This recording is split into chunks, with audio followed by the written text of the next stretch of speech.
What if I were to suggest that you play a key role in the awakening world? And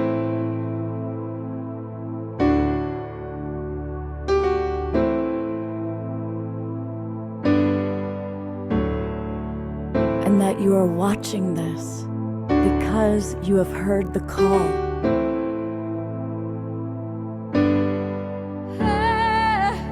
We can start right now by opening our hearts and minds.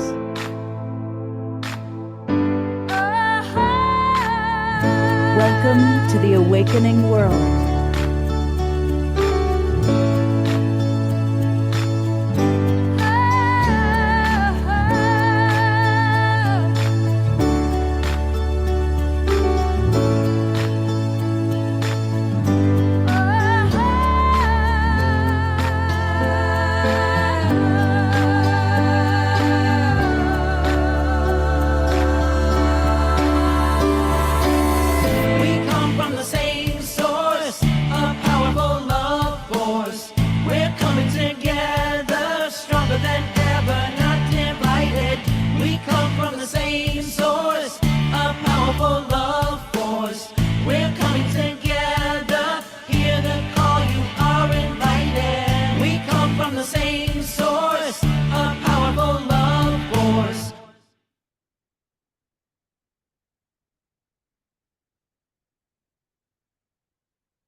Good evening, everybody.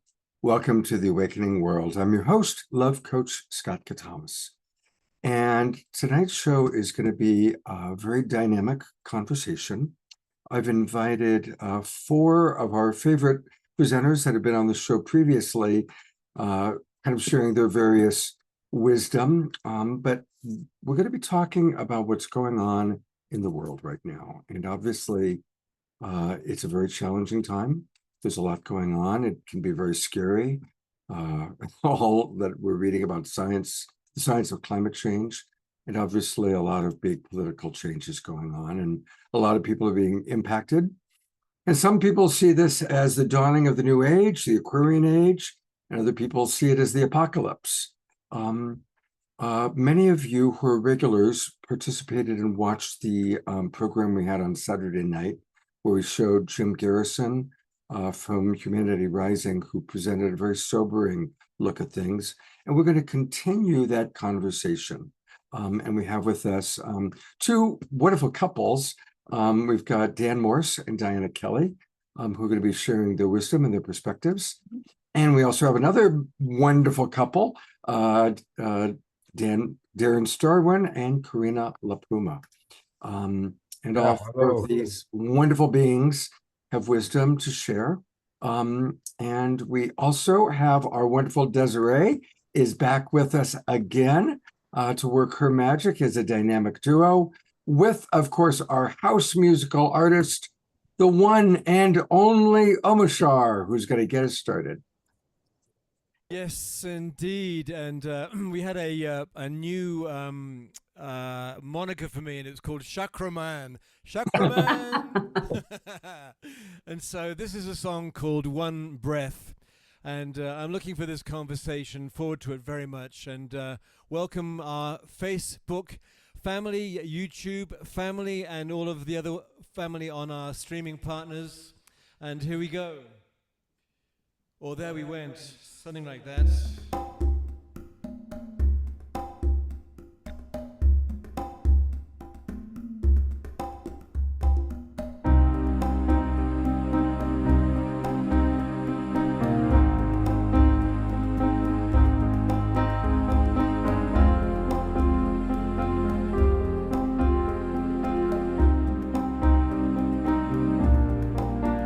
I believe in true love.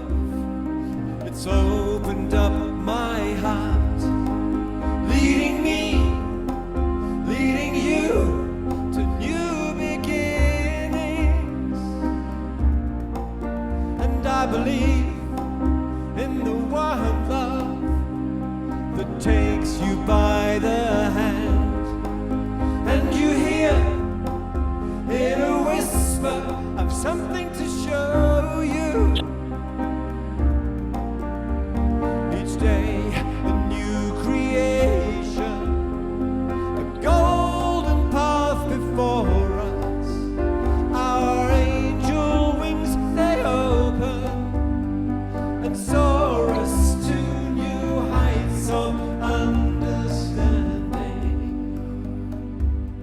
Listen, people. 1, 2, 3, 4. La, dum ba dum ba dum bum bum ba da dum ba dum ba dum bum ba da dum ba dum ba dum. Whoa, and I believe in the one voice, the spirit of our land, blowing me, blowing you, home to forever. And I perceive, not so far away, a world that breathes as one. So I live for this day and no more tomorrows. Each day a new creation, a golden path before us. Our angel wings they open and soar us to new heights of understanding.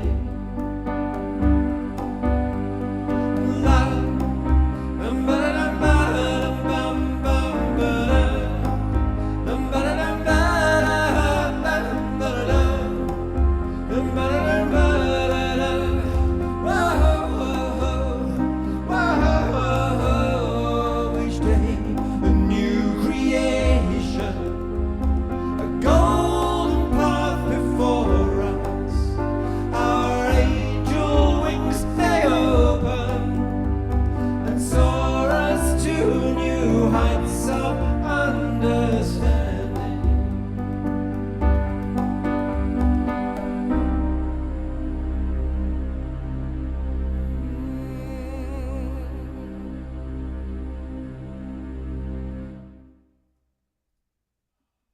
Beautiful. Thank you, thank you, thank you. Let's all twinkle our beloved brother and his dynamic duo partner, Desirea, for bringing That's us right. light. Remember it's Chakra Man now. Chakra Man and Light Chakra Man. and Light You know what Woman. was amazing? Just as you did this, the song about angel wings, is when I happened to put the camera on Adora as she was flapping her wings. So it was kind of a little perfect timing that worked out. There's only one of us here in many forms. Absolutely. And there's all of our many friends and beloveds. I want to remind people that you can support Omashar and yourself by going to omashar.bandcamp.com. And he's got a wonderful new recording, Dancing into Greatness.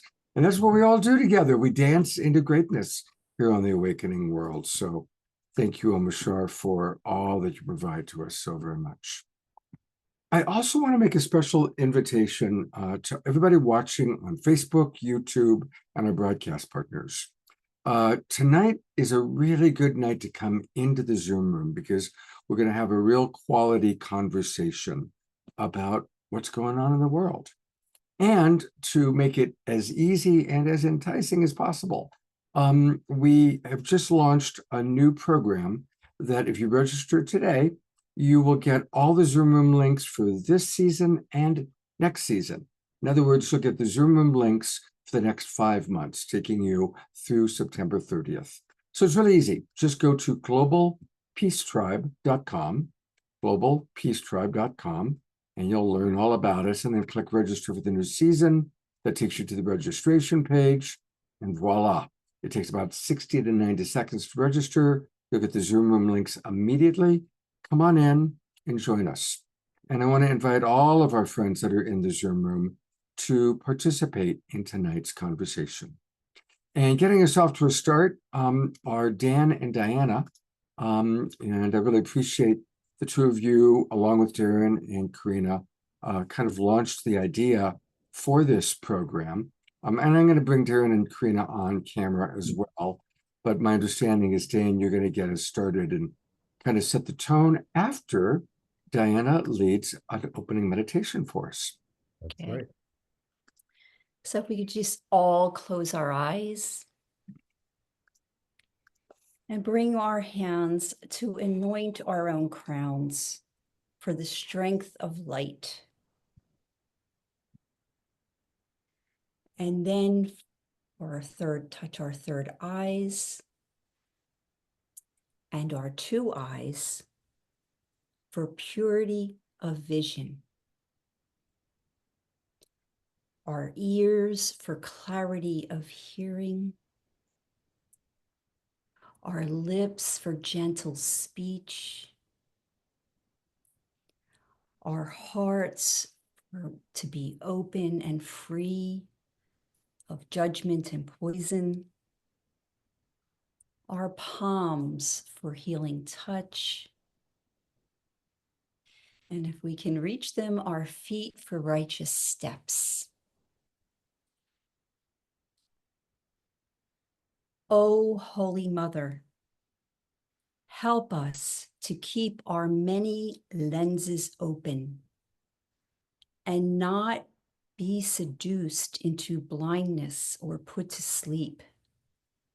Help us to learn to wield the flower and also to wield the sword in perfect proportion and perfect balance. So be it, so be it, so be it.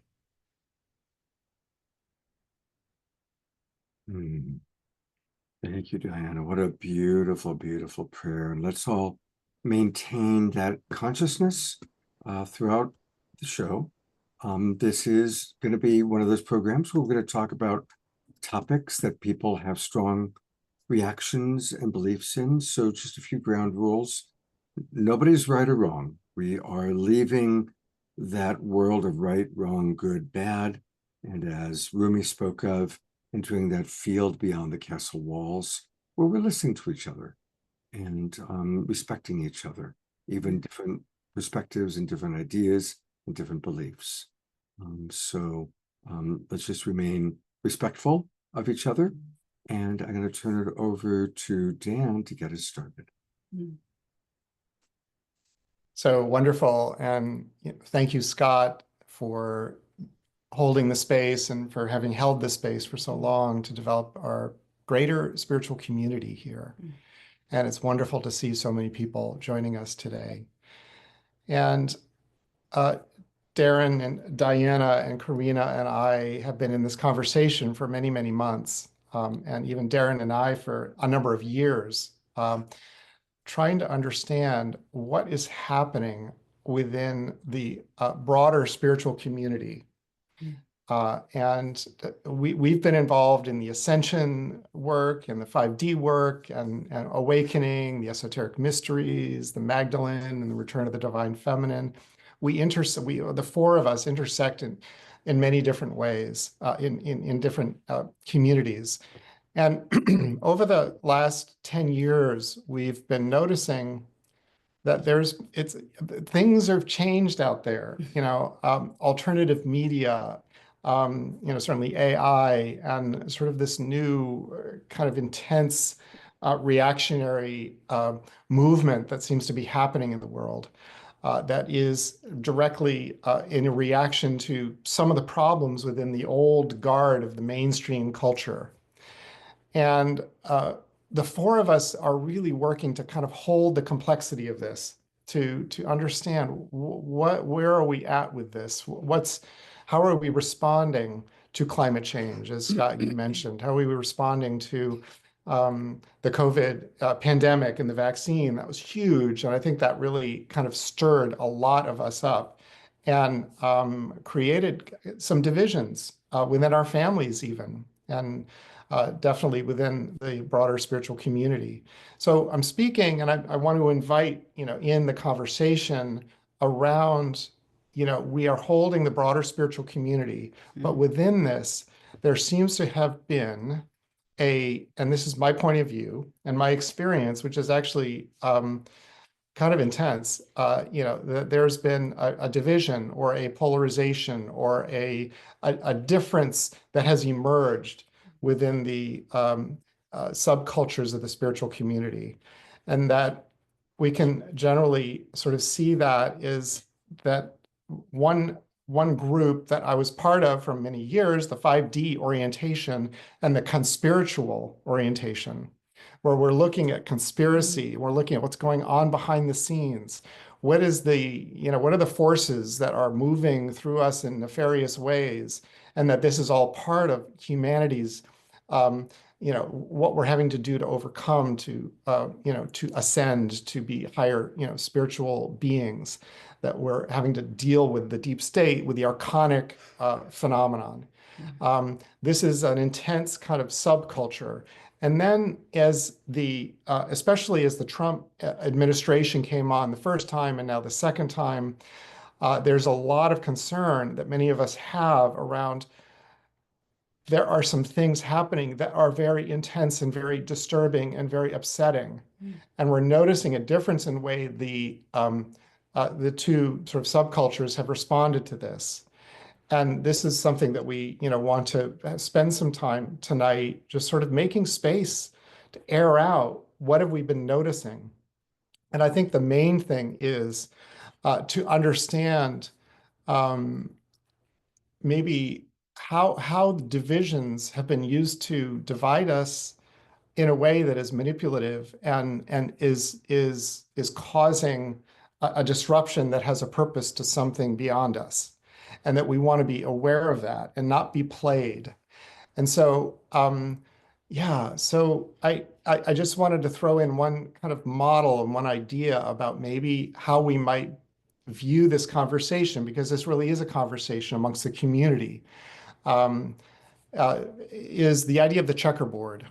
So with many different black and whites, we're not just talking about one bad thing, one black thing and one white thing. There's, all bad or all good. There's many goods and hard things, that are intermingled in the various positions that we hold, in the various viewpoints that we hold.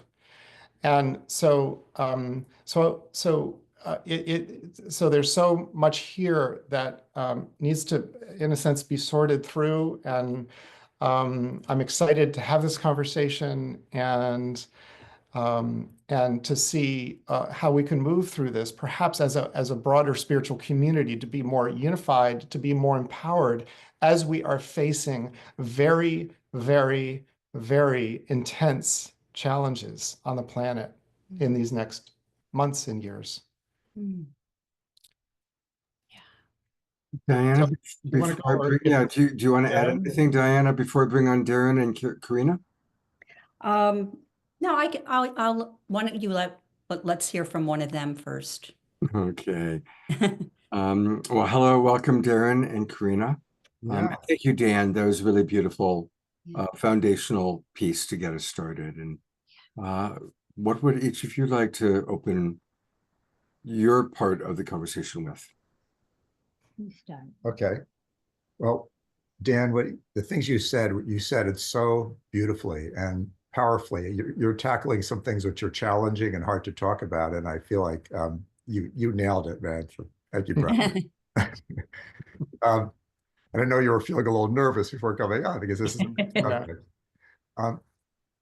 I feel like my purpose, what's moving through me and my heart, is about what does it actually mean to raise consciousness in the context of these divisions? And I know that there's huge divisions in our society at many levels, but we're particularly interested in the spiritual community. Like I live here in Marin County with Karina, and they live up in Sonoma County. And there's so many dear friends we have that we would say are in the spiritual community who we know well. And just like him, we've noticed more of a polarization, even among those of us who are talking about higher dimensional consciousness and ascension and upgrading our bodies and, love and things like healing and things like this. So it's almost like a mystery. What's going on with this mystery? Why is this, and what's the truth behind it?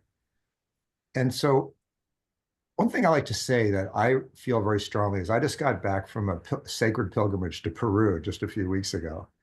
And it was very powerful being there and being studying with shamans and being up in the high sacred places. And since I've been back, I feel like I've been walking through the fire of my own shadow. And a lot of people I know are. And I feel like this is something that's going on. Like we can see the shadows on the outside, by reading the news or just seeing things that are going on. Like I just heard that the Trump administration okayed, clear cutting 225 million acres, or, harvesting of our national forests. I mean, things like this, I said, oh my God, but I feel like if we only look outside at those things and only listen to media and people who are interpreting things to us through media or spiritual channelers, that's something else we want to talk about a little more tonight. Like many people are influenced by people who call themselves channelers and bring through allegedly messages from higher beings and things like this. We might be missing the biggest point, which is what's going on inside of me. Like, what am I walking through at this time? I sense that there is, just like in the story, the emperor's new clothes, where the emperor is naked and people convince themselves that he had this beautiful robe on for various agendas. There's a lot, almost like a hallucinogenic quality to what's going on in our media and our country and some of the things that are unfolding very rapidly. And so how can we see clearly through that? Is it even possible? For all these different influences. So that's the biggest thing that I want to talk about. And I'll be back on a few more times. But I'd like to say that I feel like it's important to own your own shadow before we can really clearly see what's going on in this greater, sphere out here. And that's a very painful and scary thing to do sometimes. So it might be easier to just join a group where people are reinforcing each other's opinions, whatever that is. So, Karina, anything that you'd like to say to? I just want to say that this year and the next 3 years are very, very powerful astrologically, because we're in the death throes of the old. And we have 5 of the outer planets changing signs. So this shows endings and beginnings. And we're moving into Pluto's in Aquarius right now. And every single time that Pluto has been in Aquarius, which is a 248-year cycle. The United States just had its Pluto return. And what that means in the house of values.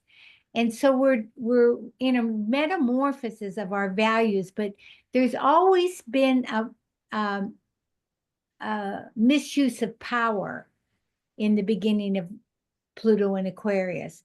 Aquarius is for the people, by the people. There's a sense of brilliance, and it's a very paradoxical sign because it has the individual is very strong, but within the group, collective. So it's a very lateral power, whereas Pluto and Capricorn, and this is the death throes that we're in, is the top-down power. And so other periods were, the French Revolution, and when the Magna Carta was created, there was the misuse of power in the leadership at that time. And now in my personal opinion, we're having that now. And so it is the death throes where the patriarchate was holding on for dear life. It's like the extreme. And so, and with these changes, so we have Pluto in Aquarius, then which is the sign of death and rebirth transformation. We have Neptune in Aries, and they're already in the sign. Saturn will be coming very shortly into Aries, and this brings a Saturn-Neptune conjunction. And then we have Jupiter going into Cancer, which is exalted place. And then Gemini is moving out of Taurus and going into Gemini. And what this means is that they're all except Pluto, we're in the male energy, the air and the fire. And Jupiter moves a year late. So this is there's an intense time of transformation. Now, should I explain this or come back with it more? But let's definitely come back to it, because I think it's really powerful, and thank you. It's good for people to digest. And to help digest, by the way, I want to just acknowledge Desirea, who I'm going to periodically bring on, because she helps us to visually understand what's being said in beautiful ways. And I also want to read some of the comments coming in from our audience.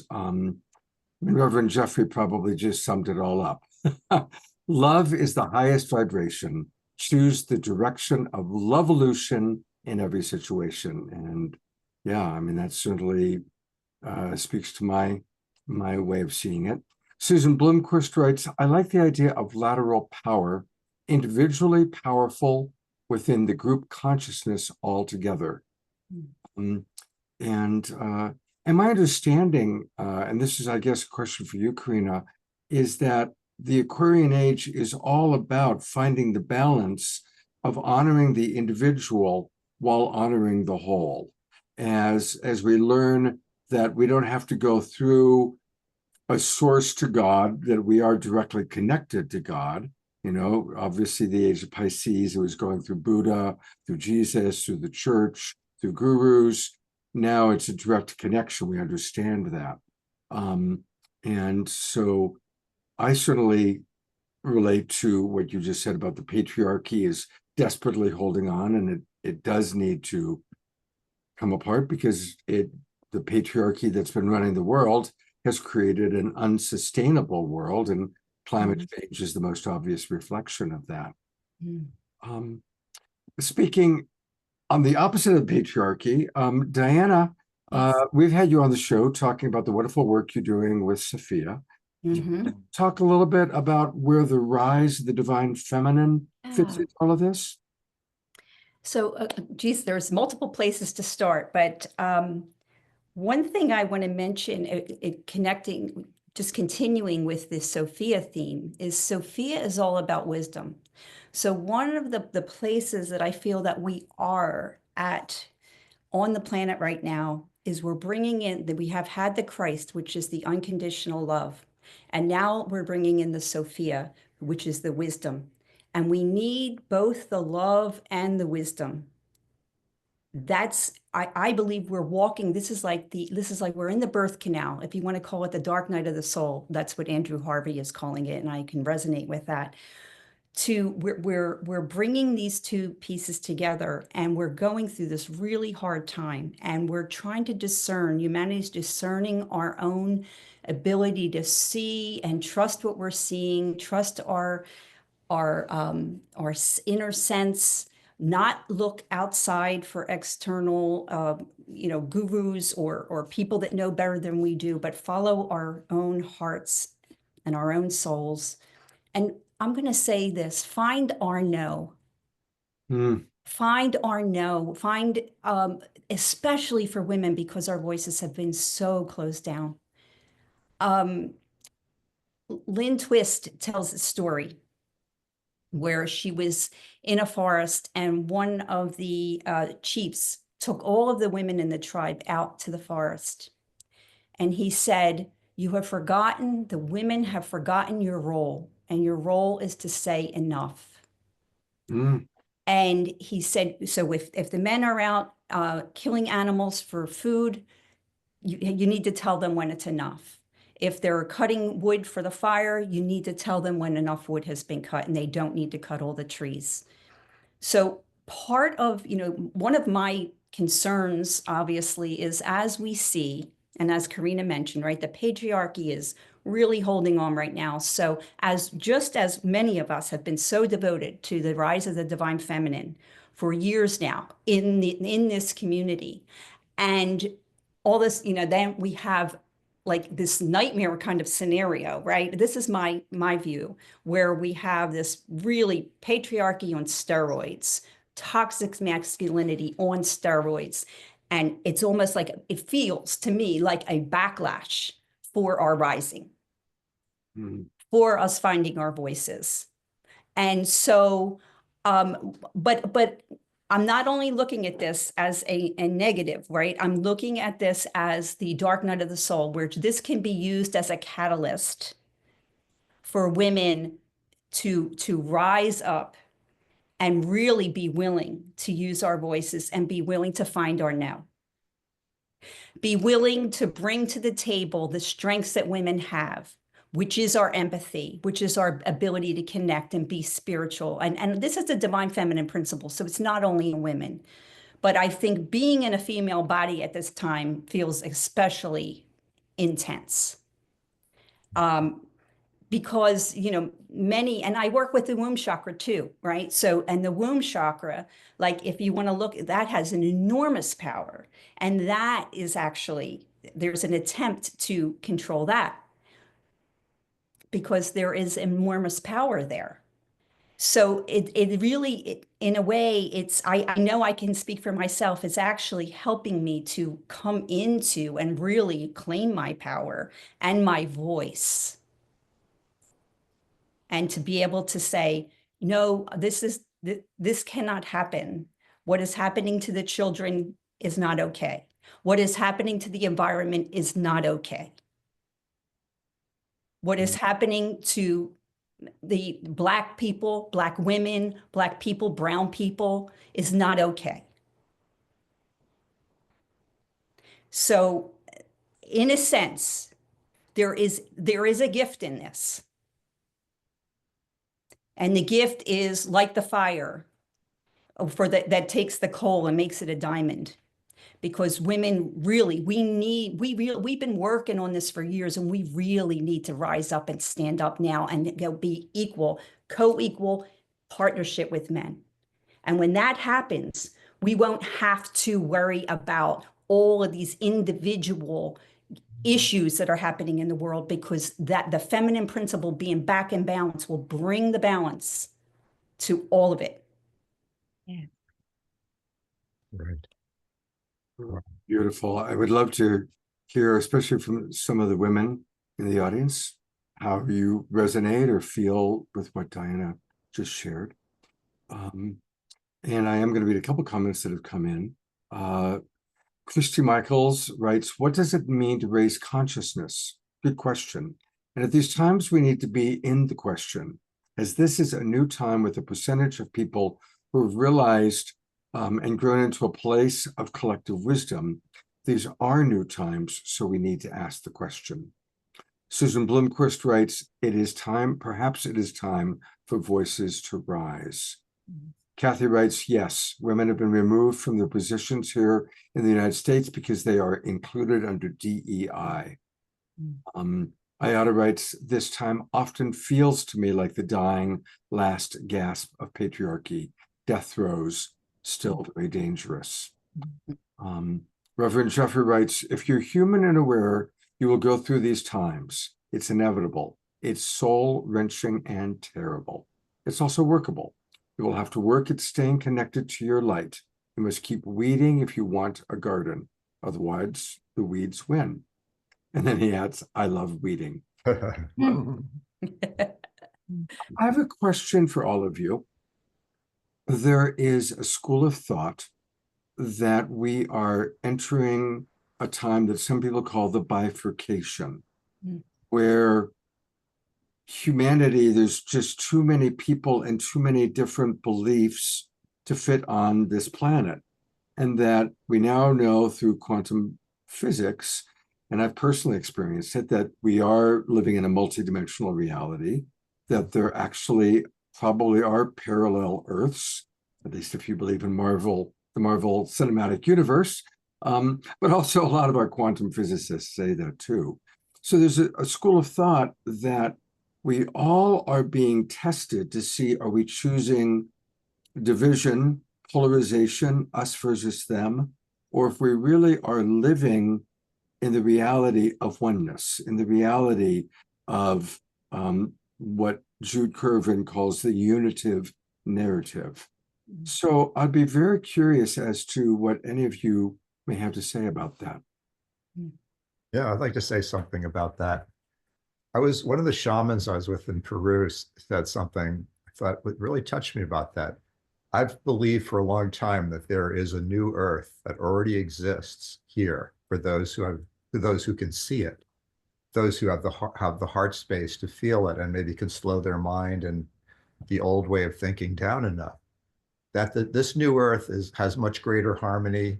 It is more, and one of the things about the new earth is that it's balanced between the male and female in a way that's very rare on our planet right now. And so what this guy said to me, which really touched me. He said, if you want to move into the new earth, you have to balance the male-female aspects inside yourself. Mhm. And you certainly cannot own the new earth if you believe in male supremacy, or, you know, you're even, and I know that, like, as a kind of spiritual, more sensitive guy, I know that I still have seeds of that in me, even though I don't try to act it out, but my partner sometimes still feels like those. And so I think it's a time for great honesty, like to be really honest about not just wanting to look good to yourself and others, but like, what are my faults? Like, what are the things in me that are still keeping me in the old earth, that are, I'm still contributing to patriarchy or greed or fear is really the basis of all this. So that's, I think that's something that requires, again, looking within for. Beautiful. Yeah. I love that. Dan? Yeah, I wonder if I could just step in here with maybe what might be a challenging point of view, which is that, as I was saying, that there is a kind of an aspect of the subculture that, so I was a part of the 5D community up here in Sonoma County, you know, for many years, bringing meetings together, bringing various speakers together. We were talking about the new earth and the evolution of, you know, humanity moving into the next phase of our evolution.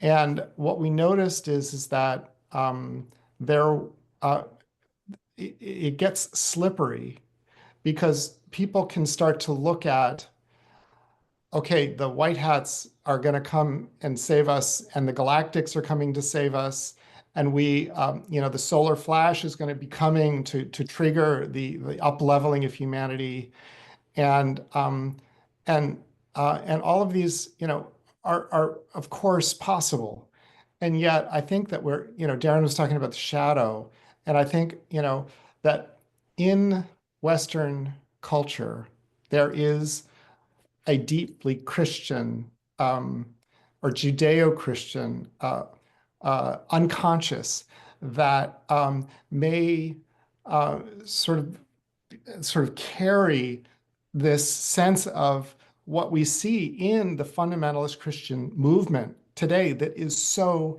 intense. The government now is strongly, almost infiltrated. It's carrying a very intense reactionary Christian fundamentalism that wants to resort back to when the Jews come back to Israel, and then Christ will come, and, you know, and the second coming will save us all. That there is some thinking that I think we need to evaluate. Are we giving our power away to some idea of ascension that is taking us out of our bodies here, where we are being called to be present? We are literally needing to be seeing how is our spiritual energy, how is our light, how is our divine spark, you know, being called to take on the initiation of these times. And so we're needing discernment, and it's not to fall into fear, it's not point fingers, and it's all very complicated. And yes, we all want to move to this new earth. I think we're here as part of why we're here. The four of us have come together is that we feel like there has been needing some discernment around the kind of spiritual alt media oriented approach to seeing what's happening. And yeah, so thank you. Well, you know, for people who want to know more about that point of view, about the relationship between the Christian nationalist movement and the current political administration, this Jim Garrison video that we played on Saturday night, Jim goes into really significant detail about it. And I'm actually, while we're speaking, going to pull it up and put it in the chat box. So any of you who missed our show on Saturday night, or even want to watch what Jim has to say again, to share it with others, here it is right now, and I'm putting it into the chat box. And I understand that it's obviously it's very controversial, and I want to say that clearly there are wonderful, beautiful Christians and wonderful Christian churches. Absolutely. And if you take a look at history, there are wonderful Muslims, there are wonderful Jews, there are wonderful Christians.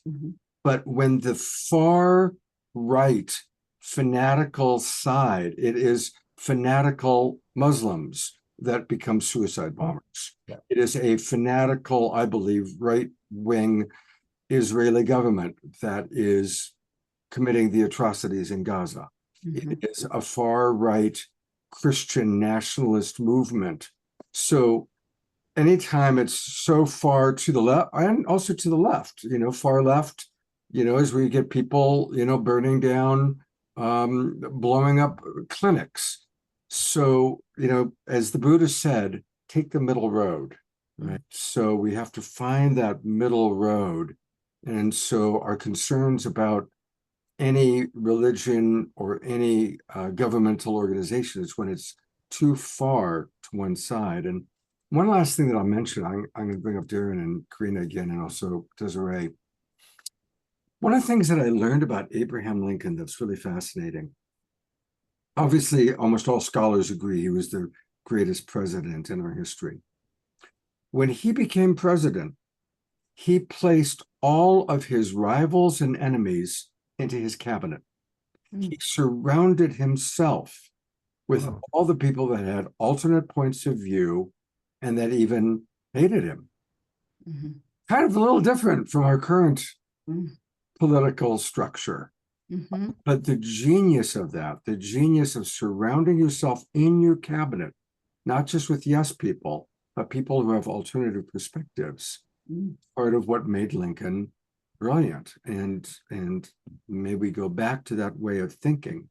So anyway, I'm going to read a couple of comments and then love to hear whatever else you all want to say. Carol Craig says 100% agree. Good. Thank you, Carol. Says, Jim Garrison gave an excellent, accurate, and thoughtful overview of the current situation. Dia says, delicately and very well expressed. Thank you. Ayada, the Bible has been used to justify many atrocities. Yes.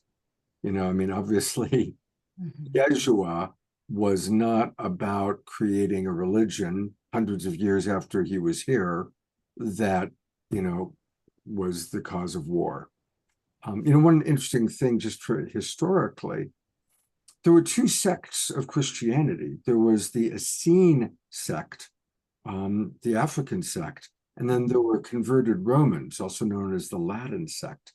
And it was the converted Romans that basically violently wiped out the Essenes and took over Christianity and applied the Romanic take over the world way of thinking into Catholicism and the Christian church. How different it would be if the Essene form of Christianity had been what became dominant in this planet. Okay, I've said enough. Turn it over to whoever wishes to share. Karina. Okay, when you think about Christian, and I was in a prayer group with my college friends, and they were, all Christian women. There was one that was more fundamentalist, but two actually, but she didn't pray, but we prayed together every night. When you think about Christianity, and I was raised a Catholic, the principles of compassion, love, caring for the other, all this, what is humanity? What does it mean to be a good person or a loving person? And this is, how do I'm curious, how did they justify the behaviors of this, lack of cruelty, money and power versus what is good, the good of the whole? And I just feel like Christian nationalists are really not Christians. They're a sect of that. They're really different. So when we look at the quality of our leader, in my opinion, is not a good model for boys or young boys to, there's a misogynist, there's a racist energy, there's a there's a grab, take us more. And this is what it really needs to come down to, the human values and the beloved caring of the family. I'm publishing a book called Awaken Magnetic Creation, but it was like finished, and then I'm in the shaman course, and basically what they said is the key to manifestation is that you need to think of the good of the whole first, then your community, and then your family, and then yourself. And this way you create the environment, because we do create our own reality and we have power. Then we do it in a way that is flourishing for all. Beautiful. Wow. Darren, while we've got the camera on you, anything you'd like to? Sure. Well, I know, Scott, when you were talking before, you mentioned Buddhism. And like, I know I grew up a lot with Indian spirituality. I went to India when I was 19 years old to be with a guru. And so much of the Indian spirituality at that time was sort of about transcending the body and going into higher consciousness. And then Buddhism had more of a focus on just basic human values and compassion. And I would say when I was in Peru with the shamans there, it's much more of an earth-based kind of spirituality. Yes, also very highly attuned. So the thing that's come up for me is that I've been shocked that starting with the first Trump administration, there's times when I would be with groups of people who were very supportive of him, who are in the spiritual community. Again, these are people that are, meditators and so on. Some of them are in Mount Shasta, somewhere around here. And I really loved talking with them because I wanted to find out, what's our views. And I was shocked to find out that when I mentioned anything about the environment, they all said, "Oh, that's just sort of a lot of propaganda. That's the deep state talking," or whatever it is. And so like one person I was talking to at Mount Shasta, they were talking about how much they hated like sex trafficking of children. They said he has really come in to wipe that out. And I said, I totally agree with you that that's a horrible evil and needs to be wiped out. But what about also protecting the environment? Why do there have to be a package deal that you have to reject the environment and just want to protect children? I mean, in other words, there's some things that started feeling incongruous to me that I was hearing a lot. And so I think because we have such a giant country, it's a 300 million people or something, and the federal government's usually some far off thing, it's easy to feel like to see things in an ideal way. But I'm just thinking, like, for people I've talked to who are conscious people who tell me that the environmental stuff is sort of a hoax and they go along with that, it's not that important. I would like to say, like, what if somebody came to like a park right next to their house and started clear cutting it? Would they still feel the same way? And like, or just many people, Dan was talking about how in Israel, I'm Jewish and I'm just appalled by what, people in the country that have a kinship with are doing to the population there.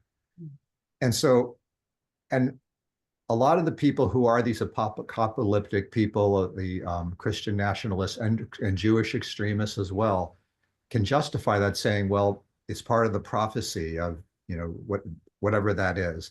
And so there has to be a lot of carnage and destruction, which means that the end times are coming and we're moving into this new glorious thing. So, but I was wondering if massive numbers of children in their neighborhood were killed or starved, could they justify it? So I think part of like the Buddhist, more human basic feeling is to put it through the filter of these things that are happening. If it was happening right in front of you, would you still accept it? Yeah, I think yes to everything you said. And, we are so privileged, and it's human nature to just take care of ourselves. And even, I'm just horrified by what's going on in Gaza. There is a genocide taking place right now. And what can we do to stop it? I don't know. I honestly don't know. And every day, I mean, the stories, the statistics are just staggering. One thing that I want to mention, we're going to go to Omashar, by the way, in a few moments for the mid-show song. But what can we trust? I think we've learned that, I always voted Democratic. I've been voting Democratic for so long, and getting to know Marianne Williamson very well and what she went through, and seeing how the Democratic National Committee did not have anything close to a democratic process in electing. They shoehorned Hillary in over Bernie. They shoehorned Joe Biden until they realized that he was not going to win. So then they shoehorned Kamala Harris. And I don't have a problem with any of those people. I think they're all they're all fine candidates, but it was not a democratic process. So honestly, I'm about as turned off to the Democrats as I am to the Republicans. And same thing with our media. I tend to watch, CNN, but they're not even covering what's going on in Gaza. So, who can we believe? Where can we turn? Where is there truly centered, a centered political party, a centered media that really is balanced? Because it seems like everything is polarized far to one side or the other, which is nothing short of tragic. So, just to tag on that, it's so how do we stay within our spiritual center as we enter into that very, sort of dense third dimensional territory of politics? And I, you mentioned the Essenes. I'm involved in the Gnostic tradition, wrote the book on the divine spark within, and it's wild because there's Sophia and the archons. There's higher dimensional influences that are playing with us, and we're seeing it happen. They're sowing seeds of confusion, whether it's Russian propaganda or AI or alt media. They are fueling this sense of, oh, it's too confusing, I don't know, whatever. And, I'm not going to be involved politically because it's just too much for me. These are specific ways we are kind of being played, I think. And so this is the initiation. This is the taking up of the sword with the flower, yes, but the sword of no, just as Diana was saying so beautifully. Thank you. I also just wanted to come back to your question, Scott, about the bifurcation. Yeah. So, I think everybody probably has their own idea of what that looks like, or what one needs to be holding to kind of make it to the new earth, as opposed to be kind of left behind, so to speak, in a lower reality. I do think that there's similarities, unfortunately, in that ascension way of thinking that is the spiritual person's version of what we're seeing, with the Christian right saying, oh, we're gonna, we're gonna this all needs to happen because Jesus is gonna come as soon as all the Jews are back in Israel and all this devastation happens. I guess I personally don't tend to use the word ascension unless I also use the word embodiment. I kind of ascension/embodiment, because I really do feel that we have the opportunity in this lifetime to bring that divinity in and ground it here, and then be reacting to our world, to people around us from that place with that higher divine knowledge or higher divine wisdom and love in that way. But that requires that we do keep our empathy. And although I totally hear how Elon Musk, was misquoted or whatever, but overall, I do think that there is an attempt to erode our empathy. Even if that's just bombarding our senses with so much that we can't even, we don't know where to look or what to do next, or what can we do about this, that type of thing. And this is the piece, getting back to women or to the feminine, is if like to feel like I really think that women should be on TV crying and saying, no, like, this is not okay, not on my watch, this is not happening. And I believe this is part of us keeping our humanity. It's very interesting how at the same time that I feel our empathy is being eroded, then we have AI coming on board.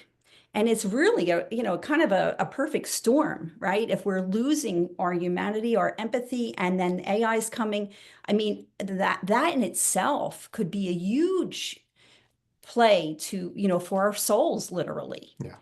And so I'm passionate about keeping our empathy and not saying, oh, this is too much. I can't, I only want to stay in higher consciousness. I want to transcend it all. A lot of that transcendent spirituality, and believe me, I've gained enormous amount from, I've been to India, I gained enormous amount from these traditions, but many of them were very patriarchal, all of them pretty much that we, follow.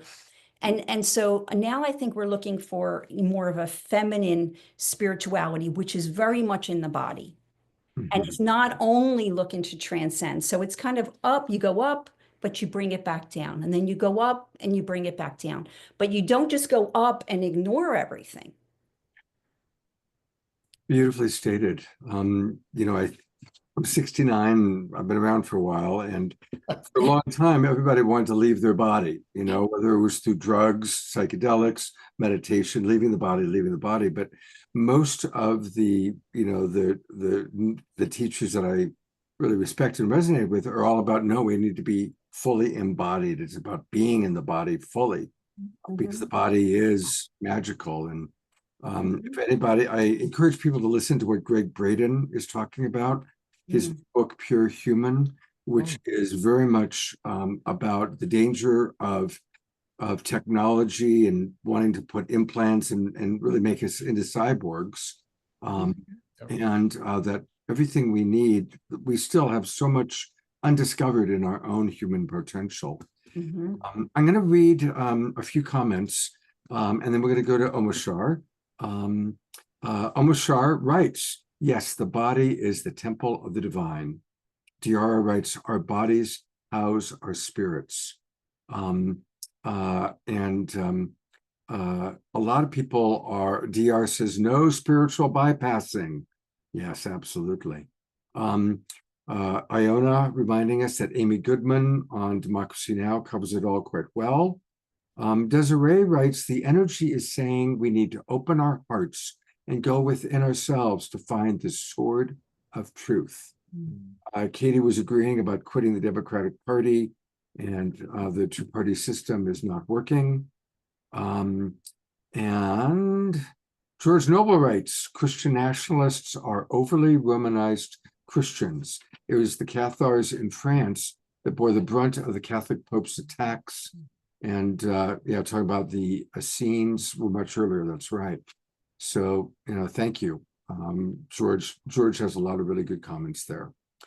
And I'm going to turn it now over to Omashar for our mid-show song.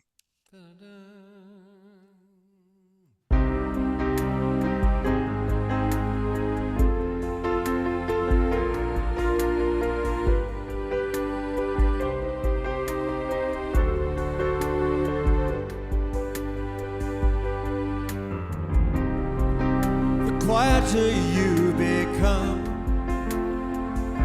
the more you can hear in the silence, in the stillness. I am here through the wisdom of your tears, through your heartbreaks, through your breakthroughs, through the shedding of your fears.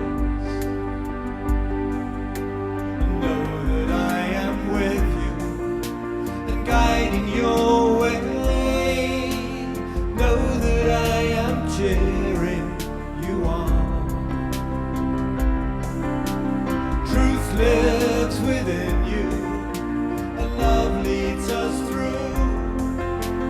I love you.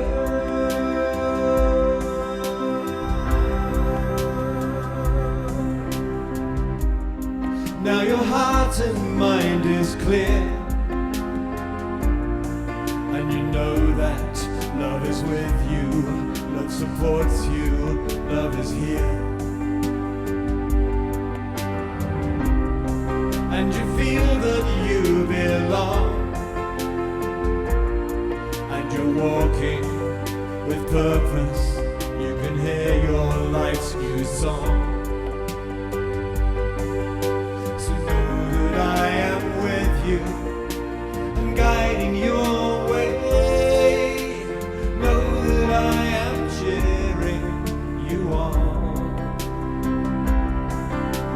Truth lives within you, and love leads us through. I love you.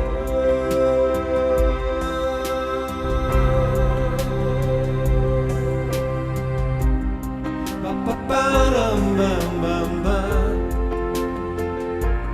Ba da da dum bum. Da da dum bum. Da da dum bum bum bum bum. Through the wisdom of your tears, through your heartbreaks, through your breakthroughs, through the shedding of your fears.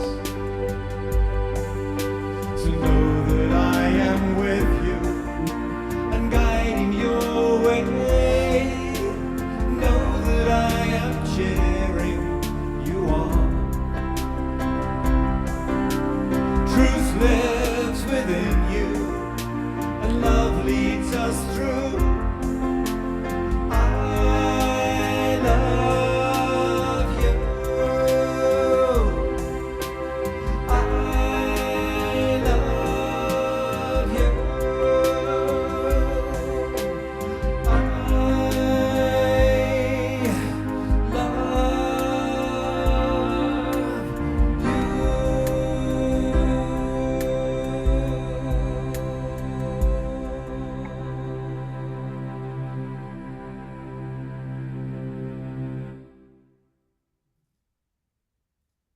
Oh, I needed that song. Thank you. Who else? Let's all twinkle Omashar and appreciate him. And thank you, Desiree, for You look at my bottom of the left of my screen. And I'm now Chakra Man. So come on. okay, Chakraman. Man. Chakraman. That's for Darren. And I'm loving this conversation so much. It is so balm for my heart. And the clarity that each of the presenters brings to each of that which they have posited is brilliant. And so anyway, thank you so much. Yeah, absolutely. I'm going to read a couple comments, and then we've got actually a couple questions that have come in from Facebook that I'll share. Carol Craig writes that she gets her information from Midas Touch. Maybe Carol, you could put the website in there. She also writes, I attend Center of Sacred Studies weekly, and the indigenous women who run it, with a couple of men involved.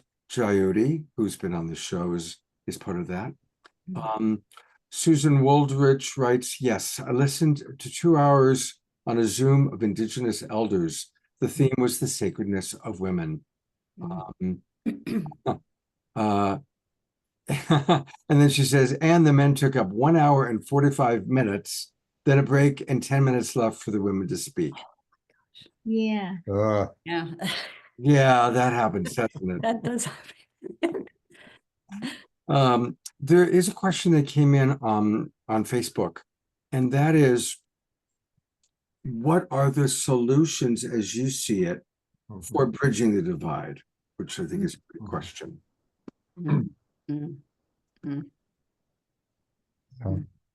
Well, I'll say something about that is the last book I wrote is called Awakening the Avatar Within. And what is an avatar? Avatar, original meaning means the divine embodying a human body and having a purpose, and that kicks ass of the world, and basically that really changes things in some way. I realize it doesn't have to be a big famous person like Buddha or Rama or Jesus. It can be ordinary people, like just people that are maybe not so famous. But I believe that it's going to take a form of spiritual leadership that we're being called to step up to. And it's uncomfortable because it's more responsibility, maybe more visibility, maybe more taking a stronger stand. And I totally resonate with what you said, Diana, about the role of women, because I feel like the patriarchy has had its time and has blown it, and that we need leaders, avatars who are coming, not necessarily always in a woman's body, but more women who are leading and more men who are balanced in their male and female energies. And that just a few awakened avatars like can actually change the planet in a way that would be hard for us to believe. Like I've heard people say that if there's, what is the number, just like 144,000, or some people say 1 million, but a relatively small amount of people awaken to their avatar self and their goddess self and are in their, not just up in an idealistic way, but doing their shadow work, like walking through those painful, difficult divides in themselves and their unresolved, stuff, and then being fully embodied, like all the chakras, it can make a bigger difference than we imagine.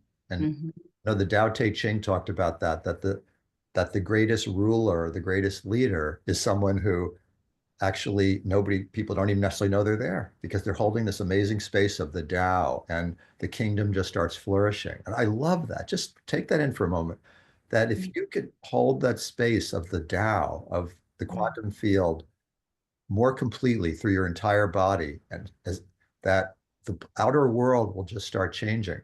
And some of the shamans I met in Peru, literally, like some of the highest level ones, they sit and pray and visualize the way they want the world to be for like hours, regularly, because they've come into that state of where it actually can outpicture more that way. Beautiful. Thank you. Karina, while we've got you on camera also, I would love for you now to go into a little bit greater detail about what's happening astrologically, because that is very inspiring. Okay, there's hope. That's what that I want to say. And we have an astrological aspect,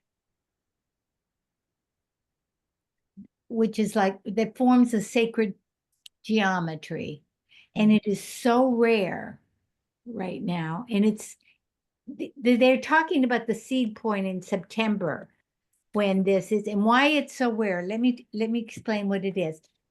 First of all, we have Pluto. We talked about Pluto and Aquarius, death, rebirth, transformation, and bringing in the Aquarian age of humanity and brotherly love and equality. Then we have it in trine aspect to Uranus. And this is really important, the connection between them. When the seed point is when it was a conjunction, but now this is an ease of trine, and it's a seeding period. And when it was a conjunction, it was in 66. We had the microchip, we had the revolutions, we had make love, not war. Other times were Gutenberg, Galileo, Kepler, who brought in sacred geometry, the Industrial Revolution. It's a very powerful time of paradigm shifts. So this trine is also connected to Sedna, which is the outermost of the dwarf planets. And the dwarf planets are, yes, we're raising in consciousness because we're finding new planetary bodies in the Kepler and the Kepler belt, which is out. In Sedna's life, we are 6 months old. It is 11,600 year cycle. So it moves. Most of us have it in Aries now. So we have Uranus revolutionizing change, trine Pluto, death, rebirth, and connected to Sedna, which is very powerful, spiritual destiny. And so this is a beautiful trine. And what is most significant? What is going on? The midpoint of this trine, which is of ease, is the Saturn-Neptune conjunction that happened. The last time was 87 with the breakdown of the Berlin Wall. It also has to do with Neptune is illusion and delusion, and Saturn is reality. It also is spirituality. And so it also can be, you can be very disillusioned at this time. So what's important that this is so rare is that it forms a midpoint. It's two sextiles with the Saturn and the Saturn and the Neptune sextiling your Pluto and Uranus and Sedna, but it is exactly at 1 degree Aries, which is the world point.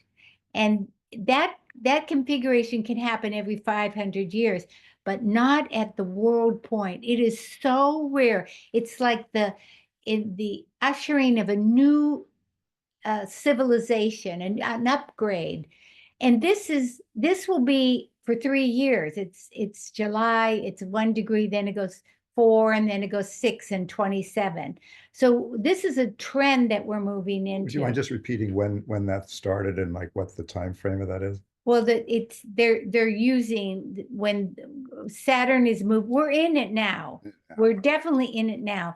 But because Neptune's there, but when Uranus goes into Gemini, and there's an exact sextile it's not exact until next year, the Pluto Saturn, but it comes to the same degree. This is a very, very positive, powerful, rare, and empowering and positive and hopeful sacred geometry with the planetary energies of revolutionizing change, spiritual destiny, and bringing that spirituality into manifestation. Nice. Nice. Thank you for sharing that. That was really helpful. Thank you, Karina. I have one more thing to say, because there's Sedna, which is an outer planet, and she changed forms in her myth. And then there's another one that is called Hamaya, and she's in there too. And Hamaya is regeneration and rebirth, and she gave birth from all parts of her body. And she was old and then became young again. So it's changing forms and metamorphosis of physical energies.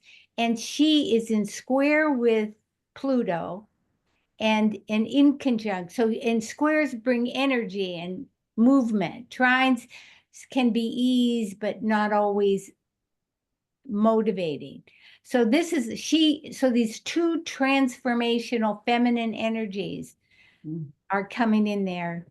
That is a very important point to bring. Right on. Karina, there's a question coming in from Facebook. Are those planets that you're talking about actual physical planets we don't know, or are they etheric planets in a different dimension? They're real. They're called dwarf planets. They're in the Kepler belt. They're far out. Pluto is a dwarf planet, and Ceres is a dwarf planet. Pluto was demoted, but this is not a demotion. Yes, they're physical planets. And the shape of Hamaya, which is fertility, she's shaped like an egg. So they were definitely real bodies. Okay, thank you. In the Kuiper belt.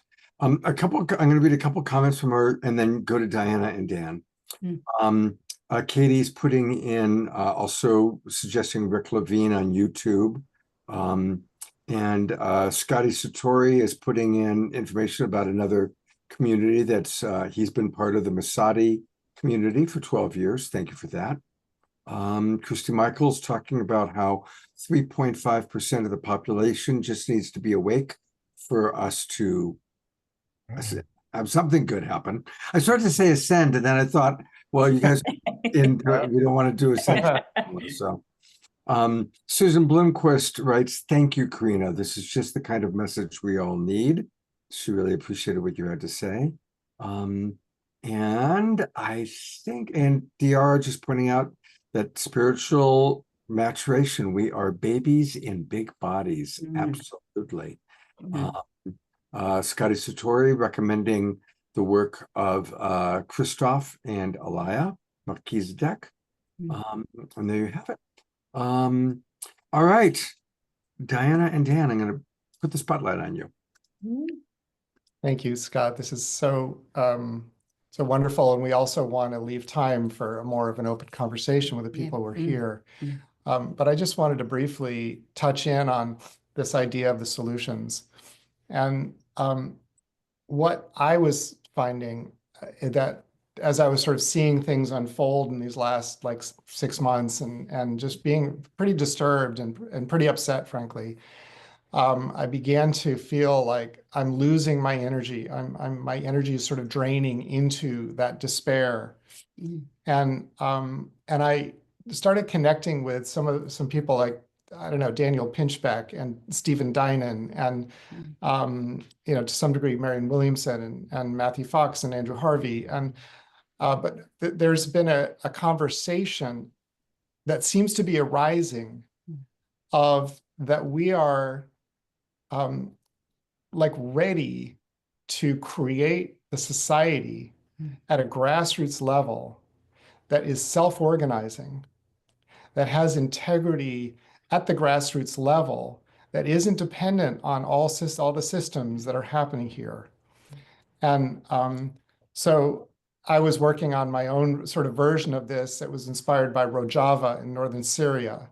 And I've called it the semi-autonomous communities, which is on our website in light of Sophia. It's kind of an experimental idea of how we can do this. Rojava, where women have equal power in leadership roles as the men.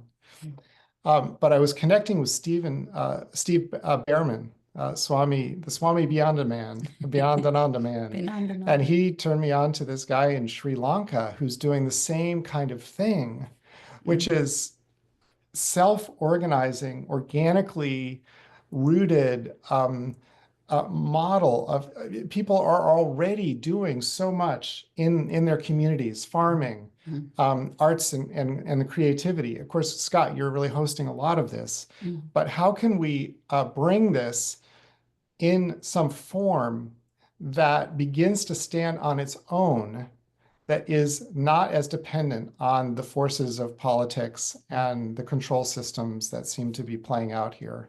So it's just kind of fun to play with. Thank you. Want to say something? Well, you know what? While I've got both of you here, I do want to take people to your website. Both Dan and Diana are very involved in helping us to understand Sophia. And their website is inlightofsophia.com.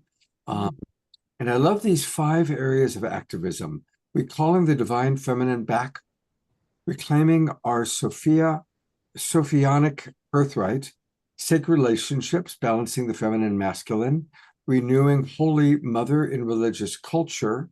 And maybe you can share just a little bit more about, and definitely everybody get onto the mailing list. That's important. And again, it's inlightofsophia.com. And can you tell us a little bit more about the work you're doing and how people can work with you or what you're offering? Well, it's multifaceted. We do sacred relationship coaching. That's one aspect of it. We've done a lot of work in presentations. Christy Michael, who's out there, we've done some work with her around the divine feminine and the return of the divine feminine. My book, The Divine Spark Within, goes into that extensively. Diana, in her own spiritual higher connection to higher consciousness and the Sophianic, is very powerful, a conduit of this wisdom, information, wisdom, energy, as you could feel today. So, and then there's also, we've got Men of Wisdom, which is how can we men come together so that we are meeting the feminine in the way that they are asking us. And this is something I'm working on and working towards doing sort of like activist group work in this regard. So yeah, there's different things on the website. You can get a hold of us. And yeah, thank you so much, Scott. Oh, thank you for doing this wonderful work. And, you know, one question for you, Diana. I heard you say that bringing the energy of Sophia is like the balance to the energy of the Christ. Could you talk about that for a moment? Yeah, so we have, the mother aspect, I'll say, the high aspect of Sophia, which is, I feel, is like almost the feminine face of God, right? And then we have the Sophia that came to this plane, just like the Christ that came to this plane. And the balancing of those two, because now, of course, people in this group on this call have heard the name Sophia, but up until relatively recently, a lot of people hadn't heard of her. And it's that feminine masculine balance. And that balance that is happening within each of us, and then that can happen successfully and outside in relationships and how we are in the world. And as I talked about it, that will bring the balance back to our planet. And I really do believe that one of the things that has really harmed us, especially in the West, is most of us have been raised without an image of the feminine, and certainly at the God level. I mean, those of us that are Catholic had Mary, but she was really portrayed more one-dimensionally. And now, we're talking about like a really powerful aspect, a feminine aspect that meets the male aspect. And that absence, I believe, and that has really kind of set the stage in its essence for us to be so out of balance outwardly as well. And seeding her back into the psyche of humanity is really important right now. Thank you very much. And before I go back to Darren and Karina, Tiara writes, Dan, I love the respect you so quietly display toward your beloved Diana. Oh, Thank you. thank you. And it's beautiful because you're modeling the very thing we're talking about, the balance. She's working on me. Oh, you're doing a good job, Diana. Oh, Good job. Well, we'll go to our other beautiful couple, also modeling the balance of masculine and feminine. Darren and Karina, what would you like to share next? Yeah, well, something that I feel so passionately about is our Earth. No, in Spanish it's called Pachamama, Mother Earth, and that it's insanity to degrade and destroy our Earth for any imagined benefit in the future. And somebody talked about AI recently on the show, and one of the things we were talking about the new Earth earlier is that when we move into the new Earth, even things like AI won't be necessary because our consciousness will be able to do those kind of things. Like a lot of the things that we use technology for, we actually can do through ourselves. So it's this insane paradigm that AI uses a massive amount of energy, and which has to keep being increasing, like water, massive amounts of water from the environment and massive amounts of new generation. So basically, I just feel like people have different political opinions, and that's normal and that's fine. But I would just urge anybody to look through the filter of what will honor our Earth as like one of the most important principles of like what is ethical, what is correct. And if that system that you're following is people who are basically just, the Earth is just there to extract and dump into and cut the trees down and just get short-term profits, to question that. I like to say. Yeah. And also, it's like, we're talking about the solution. The solution is doing your own inner work and coming from that place of not giving so much power to the politicians, to others, but to know that we have the power and to come together in groups and connect, even as when two or more are together, I am there too, Christ said. So that's one of the solutions.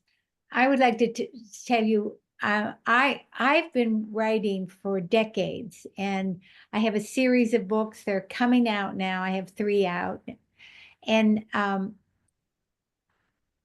they're based on the goddess warrior on the hero's journey, and to me, and embodied radiance. And so to me, the symbol of the goddess is to love and allow and accept what is. And the warrior is to be accountable for your time, attention, and intention. And it's a balanced and integrated model.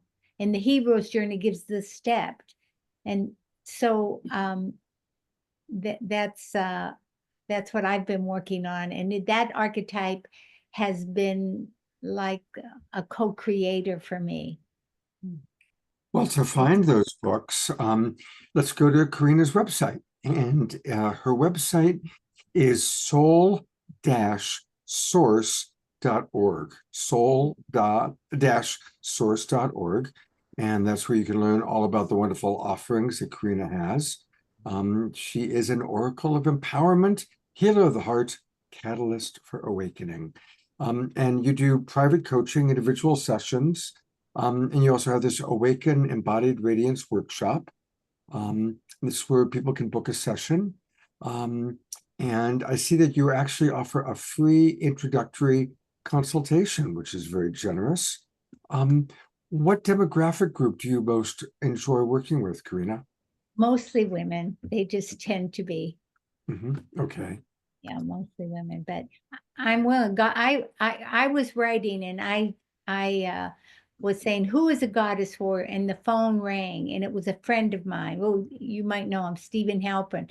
And I got that men are goddess warriors too, because if you believe that the divine light shines within, you're a goddess. If you want to be a better human being, then you're a warrior. So yeah, Stephen's beautiful. He's been on the show many times, of course. Yeah. So it just told me that it's a balanced, integrated model with warrior goddesses. I don't know. And by the way, she mentioned the books that she's written. You can find them on her website: Awaken to Tarot, Awaken Female Power, Awaken a New Myth, and No Question Why You Are Appearing on the Awakening World. Right. But wait, there's also Darren. And Darren, of course, has been on the show before, a few times through Soul Search. We're all one big family. And his website is his name, Dr. Starwynn, STARWYNN.com. And Darren, what would you like for our audience to know about your offerings? Yeah, thank you for asking, Scott. I find that the main clientele I tend to work with are people who are healthcare professionals, healers, coaches, or just general like leaders in consciousness who are wanting to, they come to a point where maybe divine discontent with working on the things they were trained with in school, which tend to be more physically based.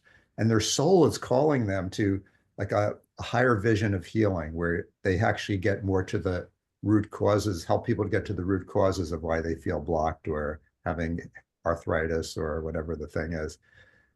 And actually, I like working with people that are ready to be a leader on some level, which can look very different than our old model of leadership. But leadership just means like holding a state of consciousness and having the courage to be yourself, even when people don't like you or whatever it is. So I think mainly I have meetings called the Quantum Master Course where I work with healthcare professionals, healers, energy workers, so that we can create a beautiful, powerful community where we support each other and having the courage to walk through the fire together, transform ourselves, raise our skill level with, being able to create literally miracle results. I just had one today with somebody who came in on crutches, and be some kind of leader, however people are called by their soul in their community. That's what I love to do. Beautiful. Well, thank you both for the amazing contributions you're making to our awakening world. As we wind down, if anybody has final thoughts they want to share, please pop them into the chat box, or you could raise your hand if your camera is on and you want to share something. And I'm going to read a few comments that have come in. DR writes, great information directly from the universe. And thank you, Carol, for everything that you've been contributing. Ian and Eleanor sharing. This is interesting. Iona writes, Pope Francis wrote a 1,000-page encyclical about the rights of Mother Earth. Wow, that didn't make the mainstream news, did it? And then, of course, I put into the chat box the bios for Darren and Karina. And then a comment about Carol Craig writing about what happened at the Oval Office today with the South African president. I only saw the headline. I have not tuned into that particular adventure of our president. Well, if there are not, Reverend Jeffrey has his hand up. There you go. And Jeffrey's going to be bringing one of his friends onto the show on Saturday night, actually, that we're looking forward to meeting, as we're going to kind of continue this conversation on Saturday with some other wonderful people. Reverend Jeffrey, what do you want to say? But Reverend Jeffrey, did you know that Levolution is the solution? I just want to make sure you knew that. I think so. We just need to make a few more people aware of it. But Okay. What's beautiful about Levolution is it fits everyone's work that's going in the direction of love. So no matter what else you're doing, whatever else you're focusing on, you can always add to it that universal concept of the process we're all in. And it's a process. That's one of the beautiful things about the word Levolution. It acknowledges the total acceptance of where we are and points the process of the direction we need to move in. So that's, and that relates to something that's also happening. And one of the things I liked about the astrology that she was sharing is that it's like resistance is futile. It's happening. We cannot, what if everything is in perfect order, divine order? And that's how I kind of see the universe. But it's the paradox is it doesn't mean we can sit back and not have these conversations, which are beautiful. We have to bring, this is part of the solution is doing it, even though in another level, everything's perfect and divine and God is, got it covered, and it will come to the positive solution we all want, but not without having these conversations. So that's the beautiful paradox of it. You can't just say, oh, it's the solution is here, but we sit back and let somebody else do it. No, the solution is us. And we will succeed. We will succeed at this. And I just want to mention one other thing. We're sitting on the solutions. I mean, Greg Braden is another one who brings this out a lot. But it's not like we don't have the answers. It's not like, there's some confusion about the solution. We have the answers, and we're sitting on the technology right now that can easily save the planet. Easily. We have total energy, independent energy, total 0 point energy. It's there. The science is written. It's just sitting on it for us to implement. Gravity control, same thing, the same technology. It's not like this. We don't have the easy solutions. And if you have a whole nother free energy source, you can really honor the planet. And you can turn the planet into a park, and we can, become part of the galactic community. And it's not for the lack of having, Nassim Haramein and his group has written it. Perfect, beautiful science. They just have to help bring that awareness of what we have as solutions to the whole world so we can do that. Thank you, Scott, for letting me share that. Absolutely. And thank you, Scott and Omashar, always for putting this stuff together. It's delightful. Thank you. Oh, my pleasure. And that's actually, thank you. And Reverend Jeffrey, that's a good segue into just letting people know about what's going to be happening on Saturday night. We're going to kind of be continuing this conversation. And I've selected a really interesting cross-section of people to share their thoughts about what we're going through. Phyllis Vox Angelus will be back with us. And of course, she channels a very high energy. Lenore Cullen, who's an incredible healer. Our beloved Diara will be leading us in an opening meditation. Dr. John Mundy, who came to me through Reverend Jeffrey, and he is very involved in Course in Miracles and Miracles magazine. Paul Draper's coming back, our magician friend. all about the world of magic. But he also is a really fascinating guy. He's a lot more than just a magician. And then Thomas Legrand from France, who has a whole system of new politics. So it's going to be a very interesting and eclectic group on Saturday night. So make sure that you are joining us. And I want to again thank Diana and Daniel. And I want to thank Darren and Karina. Thank you very much for Pleasure. Thank you. your care, your deep, devoted care for our planet and our awakening world. And Desirea, thank you so much for all that you add. You're just a wonderful new addition to the awakening world. And we're going to turn it over to Omar Shah for a closing song.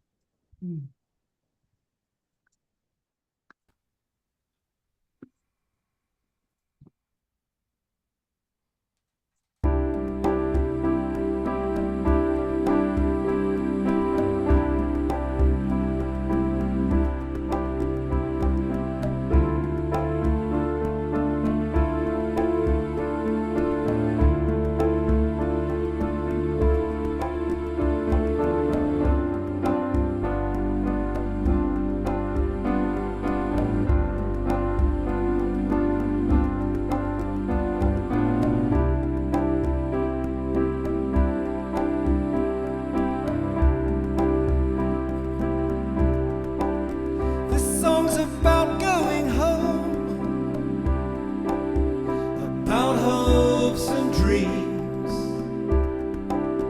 the ones that open your eyes, yet you rarely realize what they are doing with you. It's time to look where we're going and choose our destiny. It's our attitude in life that leaves us open to all kinds of things. This is the journey that you take on your own. There are others going with you, yet you do it all alone. All you need is courage. Spirit is with you and the outcome is assured, so there's no need to worry, no reason for fear. You will feel much lighter.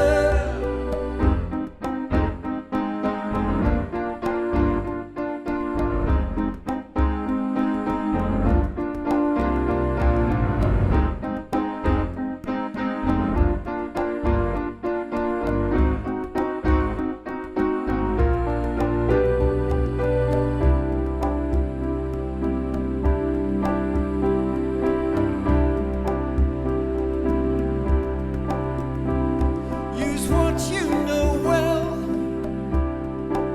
Share it amongst your friends. I can't conceive of a world where there's no feeling at all, no time for greater things. Only one thing to say, that's to enjoy yourself. There's no one better than you to do what you do, to go for anything. This is the journey that you take on your own. There are others with you going, you do it alone. All you need is courage. Spirit is with you and the outcome is assured, so there's no need to worry, no reason for fear. You will feel much lighter.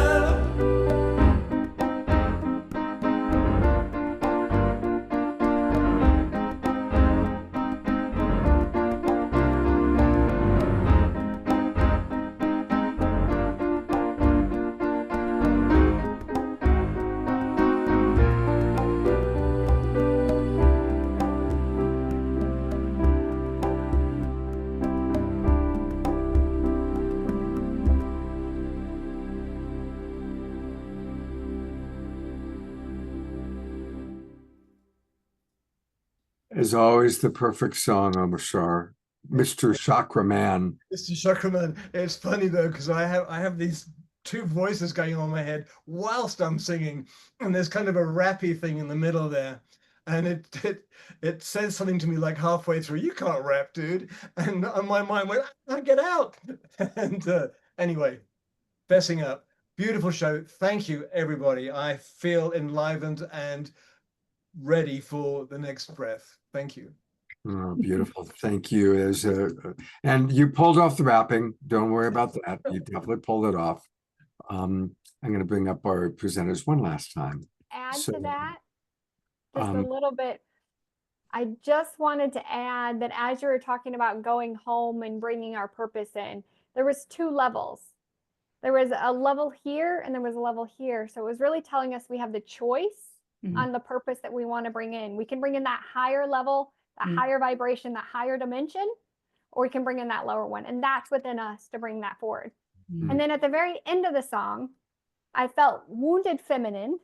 And I just took that bandage off and was like, so thank you for that. Many blessings. Thank you. Wow. thank you very much, Desirea. God bless you. What a blessing all of you are. Thank you, Thank you, Scott. each and every one of you. Look forward to more in the future as we all are learning and growing and journeying together. And hopefully we'll see everybody on Saturday night. Between now and then, have a wonderful few days. And remember to practice seeing the divinity in all. Go to gallery view one last time. And take care, everybody. See you soon.